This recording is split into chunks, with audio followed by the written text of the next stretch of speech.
shartimizga qarang. Qanday fiksani yaxshi ko'rasiz, to'g'rimi? Hozir sizlarni guruhlarni o'zini yana ikkita kichkina guruhga bo'ldik.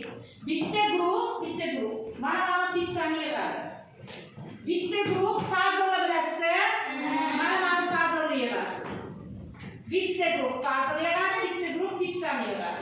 Qaysi qator bo'lsa, qaysi guruhcha bo'lsa, yonidagiga yordam beradi va ikkala topshirig'i bajarib bo'lgan qator qo'lini ko'taradi. Tushunarlimi? Shartimiz tushunarli.